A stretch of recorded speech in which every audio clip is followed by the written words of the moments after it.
तरह से बोलियां लग रही थी, सिपाही का रेट यह है, जेई का रेट यह है, क्लर्क का रेट यह है, चपरासी का ये रेट है, नौकरियों की बोलियां लग रही थी, नौकरी किसी को मिली नहीं। आज भी 2 लाख पद सरकारी आज भी खाली पड़े हैं। आज इनसे पूछो कि विकास का पहिया घुमाने वाले चौधरी भूपेंद्र सिंह हुड्डा जी ने इस प्रदेश के अंदर, चाहे दिल्ली से गुड़गांव, चाहे दिल्ली से बल्लभगढ़, चाहे दिल्ली से बहादुरगढ़, मेट्रो रेल कौन लेकर के आया? चौधरी भूपेंद्र सिंह हुड्डा लेकर के आए। पूछो इनसे कि बिजली के कारखाने, 4 बड़े बिजली के कारखाने 43,000 करोड़ रुपए खर्च करके 5400 मेगावाट बिजली के कारखाने लगाने का काम चौधरी भूपेंद्र सिंह हुड्डा जी ने किया। चौधरी भूपेंद्र सिंह हुड्डा जी ने 2008 अगस्त में समझौता किया था अदानी पावर से, बिजली का समझौता किया था। HERC के पुराने चेयरमैन यहां पर कर्नल रघुवीर सिंह छिल्लर बैठे हैं, इन्होंने समझौता किया था अदानी पावर से और कहा था कि 1424 मेगावाट प्रतिदिन निर्बाध रूप से 25 वर्ष तक 2033 तक प्रति यूनिट 2 रुपए 92 पैसे के हिसाब से समझौता चौधरी भूपेंद्र सिंह हुड्डा जी ने किया था। वो क्या कारण था? इस खट्टर सरकार ने जो अदानी के सामने आत्मसमर्पण कर दिया, सारी कैबिनेट ने समर्पण कर दिया। अदानी ने इस प्रदेश की बिजली काट दी, कारखाने बंद हो गए, घरों में, गांवों में, पूरे ट्यूबवेलों में बिजली बंद हो गई थी, त्राही त्राही मच गई थी इस प्रदेश में। तो बजाय अदानी पे कार्रवाई करने के, अदानी के खिलाफ मुकदमा दर्ज कराने के, अदानी के सामने सरेंडर कर दिया। और वो जो बिजली का जो समझौता था, जो चौधरी भूपेंद्र सिंह हुड्डा ने 1424 मेगावाट प्रतिदिन का था, वो घटा करके 1200 मेगावाट कर लिया। 224 मेगावाट बिजली फ्री कर दी, छोड़ दी, उनको सरेंडर कर दी। और जो 2 रुपए 92 पैसे का यूनिट का जो रेट था, वो इन्होंने 3 रुपए 28 पैसे कर दिया। इस तरह से इस प्रदेश की जनता के साथ विश्वासघात किया। प्रदेश के खजाने से हजारों हजारों करोड़ रुपए, हजारों हजारों करोड़ रुपए अदानी को देने का काम इस सरकार ने किया। हुड्डा साहब थे जिन्होंने इस प्रदेश के अंदर 100 वर्ग गज के गरीब लोगों को 3,92,000 प्लॉट देने का काम किया था। वो हुड्डा साहब थे इस प्रदेश के अंदर 10 लाख से ज्यादा परिवारों को 200 लीटर की पानी की टंकी और उसमें कनेक्शन करने का काम हुड्डा साहब ने किया था। हुड्डा साहब के समय कोई गरीब का बेटा डॉक्टर के लिए उसका दाखिला लेता था तो उस पर फीस 42,000 रुपए महीने की थी, जो इस खट्टर सरकार ने 10 लाख रुपए साल की कर दी।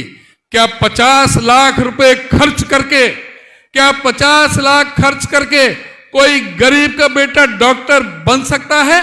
इन्होंने खिलवाड़ किया हमारे प्रदेश के किसानों से, मजदूरों से, गरीबों से। यहाँ की शिक्षा व्यवस्था को तहस नहस कर दिया। 4800 स्कूल मर्ज कर दिए, 498 स्कूल बंद कर दिए। फिर भी 25,192 पद इनके अध्यापकों के आज भी खाली पड़े हैं। आज 20,839 पुलिस डिपार्टमेंट में पद खाली पड़े हैं, लेकिन इनको किसी बात की चिंता नहीं। इस सरकार को उखाड़ फेंकने के लिए आपको कृत संकल्प होना पड़ेगा, आपको यूनिटी में बंधना पड़ेगा। जो अनिरुद्ध चौधरी ने जो प्रस्ताव पास कराए हैं आपसे, मैं आपसे यह कहना चाहूंगा कि कांग्रेस की टिकट सिफारिश पर नहीं मिलेगी, मेरिट के आधार पर मिलेगी, सर्विस के आधार पर मिलेगी। दोनों हलकों में कई हमारे उम्मीदवार हैं, मजबूत उम्मीदवार हैं, लेकिन टिकट एक को मिलेगी। सरकार आएगी तो सबको सम्मान दिया जाएगा, सरकार आने पे सम्मान दिया जाएगा। टिकट केवल एक को मिलेगी, एक हल्के में, 2 हल्के में 2 को मिलेगी।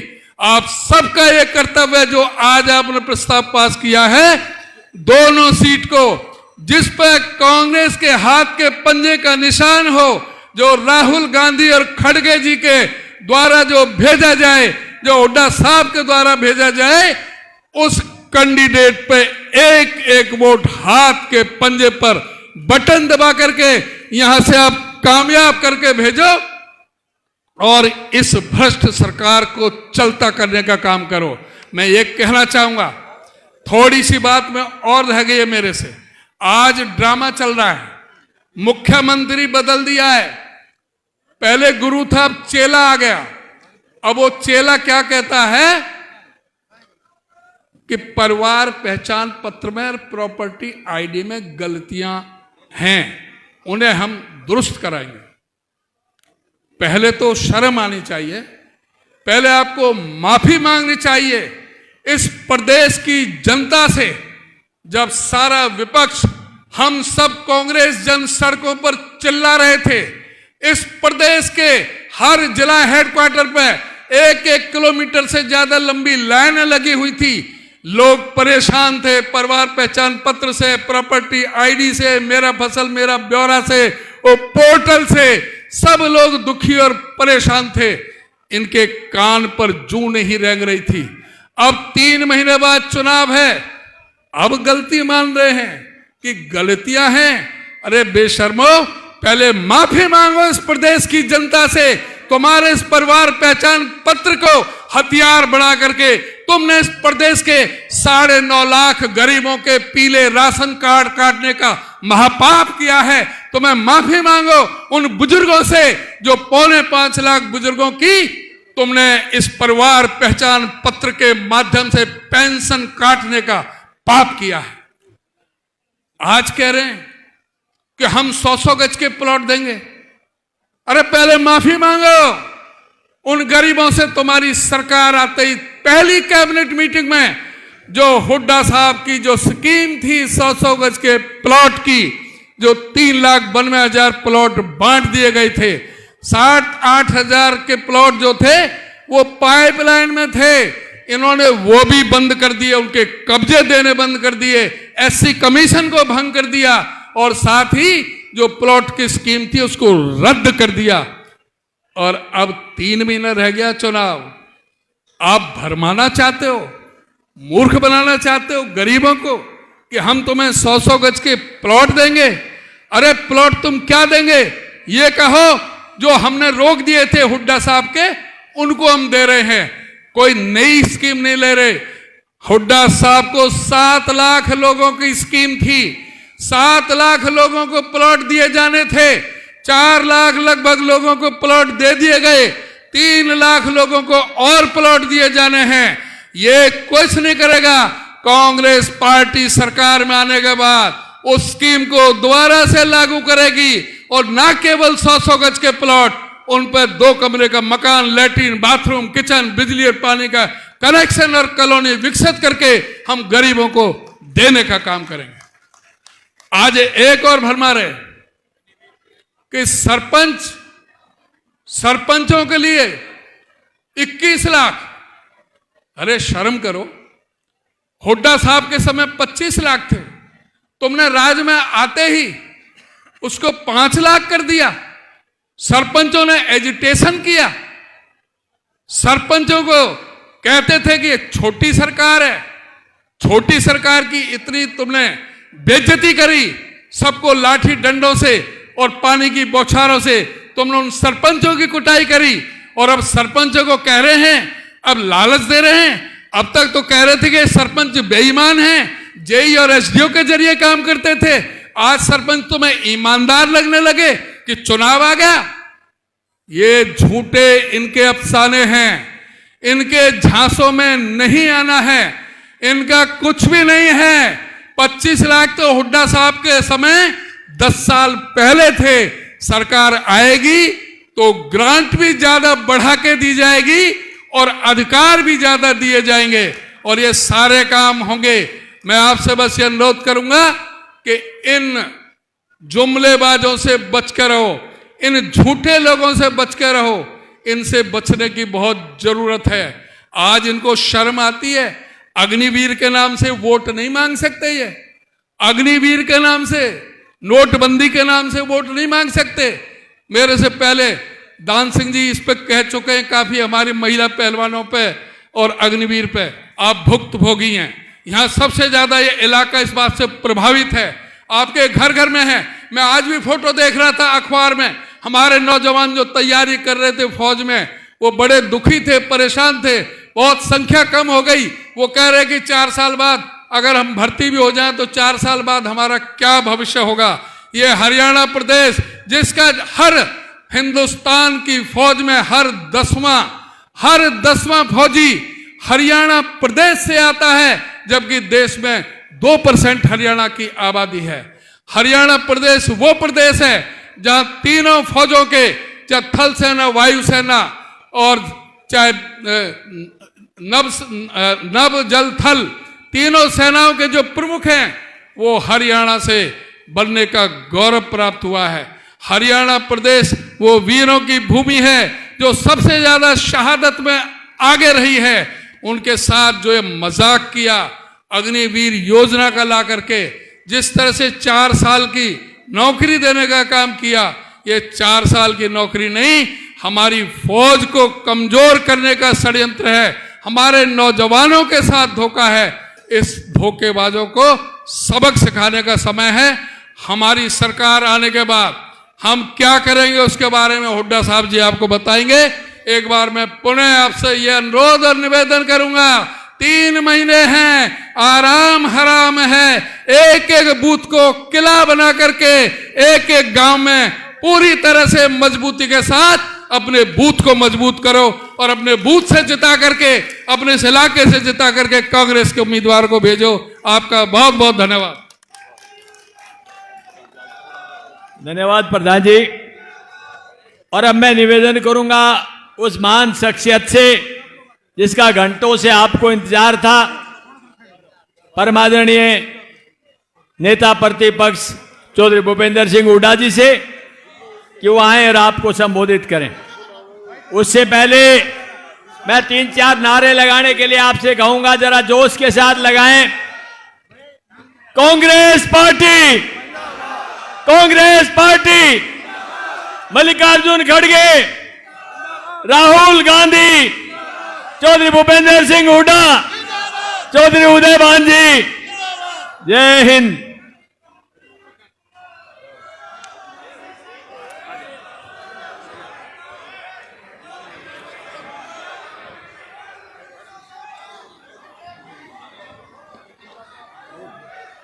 Hello hello hello. दादरी भाई, सबसे पहले तो इस बहादुर और पवित्र भूमि को मेरा नमस्कार। मेरा भाई, मेरी जगहों में भी यहाँ का खून बह रहा है। मेरी दादी दादरी की थी।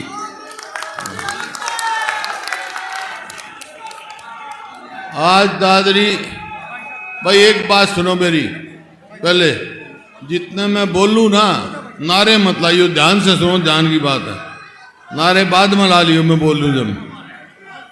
हमारे आज दादरी हल्का के कांग्रेस कार्यकर्ताओं के सम्मेलन की अध्यक्षता कर रहे हमारे हरियाणा प्रदेश कांग्रेस कमेटी के अध्यक्ष, जिनके अपने तफसील से विस्तार से भाषण सुना, सारी बात कही, चौधरी उदयभान जी।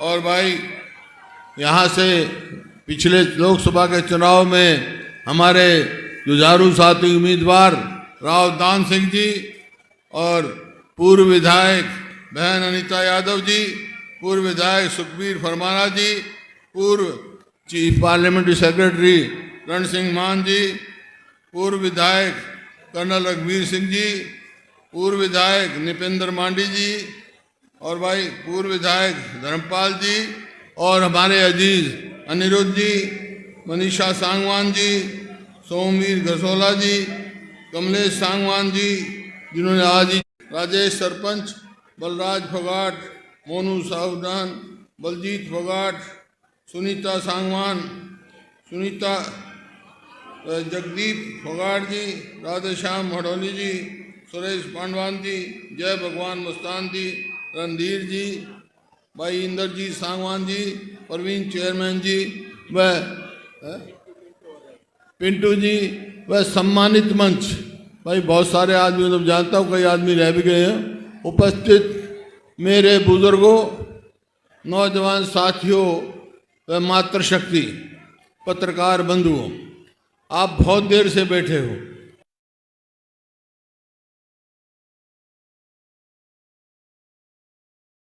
पूरा विस्तार से आपको बताया क्या हालात थे, आज क्या हैं, हमारा हरियाणा कहाँ था, आज कहाँ है। और यही 30 मेरे दिल में है। 2014 में जब हमने सरकार छोड़ी, उस समय हरियाणा प्रति व्यक्ति आय में, प्रति व्यक्ति निवेश में, नौकरी देने में, कानून व्यवस्था में, खेल और खिलाड़ियों में पूरे देश में नंबर 1 था। आज 9.5 साल के बाद हम कहाँ पहुँच गए? आज हम हरियाणा किस चीज़ में नंबर 1 है? आज बेरोजगारी में, महंगाई में, अपराध में ये है। अरे जो प्रदेश जय जवान, जय किसान और जो पहलवान के नाम से जाना जाता था, उस इन तीनों का प्रतीक ये इलाका है। मैं छोटा सा था, हिंदुस्तान का सबसे पहले कॉमनवेल्थ में गोल्ड मेडल कौन लेके आया था? दादरी का लीला पहलवान लेके आया था। मेरे को मिलने आया था मेरे पिताजी को। मैं छोटा सा था, मेरे को याद है।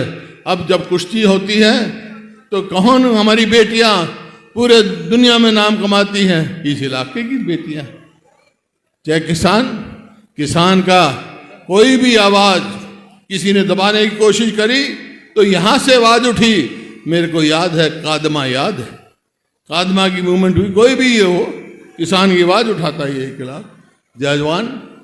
जवानों का जैसे बताया कर्नल रघुवीर सिंह ने, सबसे ज्यादा जवान यहाँ के।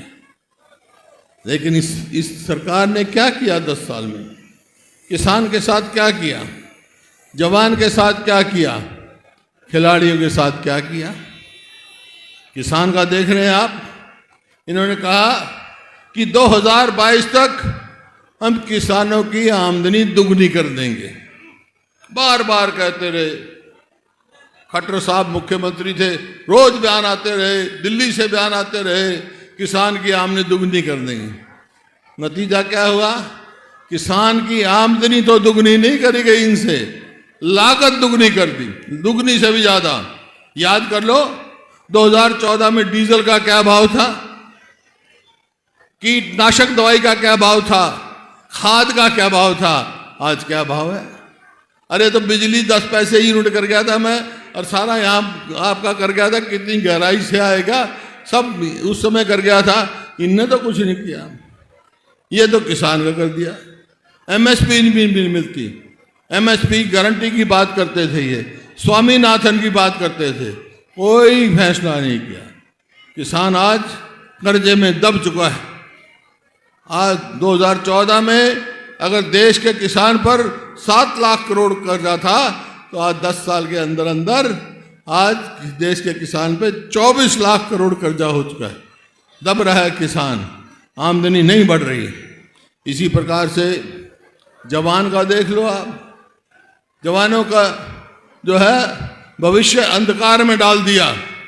चाहे वो अग्निवीर हो, अरे 4 साल में घर आ जाएगा, ना उसकी पेंशन, ना उसको मान, ना कोई सम्मान, घर आ जाएगा। यहाँ घर आ क्या करेगा भाई? पहले तो फौज में भर्ती होते छोरे के रिश्ते आने लग जाते थे। ईद कौन करेगा भाई? 21 साल से कम शादी नहीं हो सकती, 18 साल का भर्ती होगा, 22 साल का घर आ जाएगा, कौन करेगा? ये परिस्थिति हुई, अग्निवीर बना दी। और हरियाणा में ये कौशल रोजगार निगम बना दिया एक। उसका क्या काम? भ्रष्टाचार का अड्डा, लूट की दुकान। ना तो पक्की नौकरी, ना पेंशन, ना मेरिट, ना रिजर्वेशन, ठेके पे नौकरी देते हैं। 1 साल के लिए देंगे, 2 साल भ्रष्टाचार की, 2 महीने की भ्रष्टाचार में उसकी तनख्वाह ले लेंगे, 1 साल के बाद घर भेज देंगे। हमने तो ठेकेदारी सिस्टम बंद किया था, ये सरकार को ठेकेदार बन के बैठ गई। ये नौजवानों के साथ किया। और खिलाड़ियों के साथ आपको याद है जिन हमारी बेटियों ने हमारा नाम दुनिया में ऊपर लेके गई, पहलवान बेटियां हमारी, जंतर मंतर में क्या सलूक हुआ उनके साथ, किस तरह घसीटी गई, आज तक भी न्याय नहीं मिला उनको। तो भाई ये किसके हैं? आप किसी का देख लो। मैंने कहा जैसे अपराध, देखो ये बात ठीक कह रहे हैं, पहले कोई साथी बोले, शायद मान साहब कह रहे थे कि 2005 से पहले भी अपराध की ऐसे ही थी। आज पूरे देश में सबसे असुरक्षित प्रदेश कौन सा है? हरियाणा है। ये मेरे आंकड़े नहीं, केंद्र सरकार के आंकड़े हैं। असुरक्षित माना गया हरियाणा को। तो भाई क्यों? रोज फिरौतियां भी आते हैं, डाके पड़ रहे हैं, अपराध बढ़ रहे हैं। 2005 में भी ऐसा ही था, लेकिन 2005 में मेरे को मौका मिला, कांग्रेस की सरकार बनी, मैंने एक बात कह दी थी अपराधियों से, भाई या तो अपराध छोड़ दो या हरियाणा छोड़ दो। गए थे सब यहाँ से, शांति से 10 साल विकास किया हरियाणा ने और नंबर 1 बना पूरा देश में। आज फिर कह के जा रहा हूं मैं, कांग्रेस की सरकार बन गई तो भाई हरियाणा में अपराधियों को हरियाणा में नहीं रहने देंगे हम, शांति से, जब ही हमारी प्रगति होगी। अब सवाल तो बहुत, बातें तो बहुत कहनी है, लंबी है, लेकिन मैं जैसे अध्यक्ष जी ने सारी बातें आपको बता दी, मैं तो मोटी मोटी बात बता के जा रहा हूं आज। एक तो आज आने का मकसद तो हमारा था भाई आपका धन्यवाद करने के लिए। तो चुनाव हुआ तब ने तो भाई सबकी इज्जत रखी और बहुत बढ़िया नतीजा दिया दोनों हल्कों ने। मैं बहुत खुश हूँ इस बात से। बेशक हम सीट हार गए, लेकिन तुमने तो जिता के भेजे थे, दादरी और पाटरा तो जिता के भेजे थे ना। तो इस बात से खास तौर पे मैं आपका धन्यवाद करने आया हूँ, सभी साथियों का। और पूरे हरियाणा में 5 सीट आई हमारी, एक भी नहीं थी। और परसेंटेज वाइज पूरे देश में सबसे ज़्यादा वोट आई हैं तो हरियाणा में कांग्रेस के अलायंस की आई हैं। हमारी 19 में 28% वोट थी, आज 48% के करीब आई है, 20% का इजाफा हुआ है। तो वो हुआ, 5 सीट आए। तो मैं तो एक बात कहने आया हूँ, 5 सीट ली, एक तो मोर्चा मार लिया तुमने, लेकिन असली मोर्चा तो अब 3 महीने के बाद है भाई। 3 महीने के बाद चुनाव होंगे, वो मोर्चा मारोगे तो आपकी कामयाबी होगी। अब सवाल एक आता है, जैसा अध्यक्ष जी ने कहा, अब आपको जाना, घर घर जाना है, सारी बातें सबको घर घर पहुंच रहा है। जैसे मान साहब भी कह रहे थे भाई घर घर तक नहीं जाओगे तो कैसे काम चलेगा। तो एक सवाल जरूर पूछेंगे आपसे लोग, तो भाई ठीक है, इनने तो भट्ठा बिठा दिया बीजेपी ने 10 साल में, थारी सरकार आ गई, कांग्रेस की सरकार आएगी तो क्या करेगी। तो भाई मैं 5-7 बात बता, वैसे तो घोषणा पत्र लिख रहे हैं हम, लेकिन 5-7 बात कह के जा रहा हूं। जो हम कहते हैं वो करते हैं कि हमारी सरकार आएगी तो क्या करेंगे। भाई हमारी सरकार आएगी तो पहला काम हम करेंगे, अपने बुजुर्गों की पेंशन 6,000 रुपये महीना करेंगे। और जो महंगाई का एक कारण बना हुआ है, महंगाई क्यों बढ़ रही है, उसमें से एक मुख्य जो सरकार की तरफ से कारण है वो है बिजली। भाई बिजली की 300 यूनिट घरेलू माफ करेंगे हम। और इसी प्रकार से जो गैस पे रोटी पकाते हैं, गैस का सिलेंडर लेते हैं, 2014 में 400 रुपये का था, आज वो 1200 रुपये का हो गया। अगर कांग्रेस की सरकार आएगी तो गैस के सिलेंडर की भाई 500 से ज़्यादा कीमत नहीं होगी। इसी प्रकार से जैसे मैंने कहा, ये जो कौशल रोजगार निगम बना रखा है इन्होंने, पक्की नौकरी देते नहीं, ठेके की नौकरी देते हैं, जब मर्जी काट दो, जब मर्जी ले लो, परचून की तरह नौकरियां बेच रहे हैं। तो उसका नतीजा क्या हुआ, 10 साल में 2 लाख जो है पक्की नौकरियां खाली हैं। और यही आज हरियाणा में देख लो आप, अस्पताल में जाओ तो डॉक्टर नहीं, स्कूल में जाओ तो मास्टर नहीं, दफ्तर में जाओ तो कर्मचारी नहीं। क्यों? 2 लाख पक्की नौकरियां तो खाली हैं। हमारी सरकार आएगी तो 2 लाख पक्की नौकरियां देंगे अपने बच्चे को। इसी प्रकार से जो हमने स्कीम करी थी 100 गज के प्लॉट देने की, 4 लाख प्लॉट के करीब, 4 लाख के करीब हमने अलॉट कर दिए थे। और 3 लाख चिन्हित कर दिए थे 7 लाख तक की। ये सरकार आ गई, स्कीम बंद कर दी। हमारी सरकार आएगी तो फिर ये स्कीम लागू करेंगे, 100-100 गज के प्लॉट देंगे गरीबों को, अब तो उसके साथ भाई 2 कमरे का मकान भी बना के देंगे उनको, साथ प्लॉट भी देंगे। इसी प्रकार से ये जो MSP की झगड़ा है, ये ठीक है, ये केंद्र सरकार का काम है, लेकिन आपकी मेहरबानी से अब के केंद्र में भी मजबूत विपक्ष है। हम इस सरकार को मजबूर करेंगे, उसके लिए एजिटेशन करेंगे, लड़ाई लड़ेंगे कि भाई किसान को MSP की कानूनी शक्ति दे, लीगल गारंटी दे। जब बात बने, जब किसान तरक्की करेगा, स्वामीनाथन के हिसाब से उसका भाव तय करे। इसी प्रकार से जो हमारे खिलाड़ियों के साथ जो मैंने बताया क्या बदसलूकी हो रही है, जो हमने नीति बनाई थी पदक लाओ पद पाओ, इन्हें बंद कर दी। हमारी सरकार आएगी तो फिर हम यही नीति लागू करेंगे, पदक पाओ और पद पाओ। और ये एक और इन्होंने कर रखा है, और कोई काम तो करा नहीं। 10 साल इन्हें क्या करा, परिवार पहचान पत्र, परमानेंट परेशानी पत्र, मेरी फसल मेरा ब्यौरा, प्रॉपर्टी ID, ये किया। तो भाई ऐसा पोर्टल, ये तो पोर्टल जी, हम अब सवाल उठाते रहे इसके, बोले तो पोर्टल बहुत बढ़िया काम कर रहे हैं, पोर्टल बहुत ठीक है। तो भाई भी इलेक्शन आगे, मैं इनको कह रहा हूँ वोट भी पोर्टल पे मांग लो, वो लोगों के पास मत आइए वोट मांगन, पोर्टल अच्छा है। परेशानी, इतना भ्रष्टाचार उसमें फैलाया, लोग चक्कर काट रहे हैं, मेरा फसल मेरा ब्यौरा। भाई वही मंडी हैं, वही किसान हैं, जब पैदा होते अपने दाने काटते, किसान मंडी में लेके पहुंच जाता, MSP मिल जाती है, हमारे समय सदा MSP मिली। अब बाट देखेगा का किसान, कब पोर्टल पर नंबर आओगा, वो पाट देखता रहेगा, ऊपर तक मींह बरस जाएगा, दाने बीज जाएंगे, क्या करेगा? कुछ इनको ज्ञान नहीं है, कुछ सोच नहीं है किसान की, मजदूर की, किसी की भी, व्यापारी या कर्मचारी की। तो भाई ऐसी सरकार से पीछा छुड़ाना है। और जो मैंने काम कहे हैं और भी बहुत हैं, हम लिखेंगे अपने मैनिफेस्टो में, ये करने हैं। तो उसमें आप बताओ ये कब होंगे, कैसे होंगे, ये बताओ। कांग्रेस की सरकार बनेगी जब ही होगी ना। अच्छा, कांग्रेस की सरकार कैसे बनेगी भाई, कौन बनाओगा?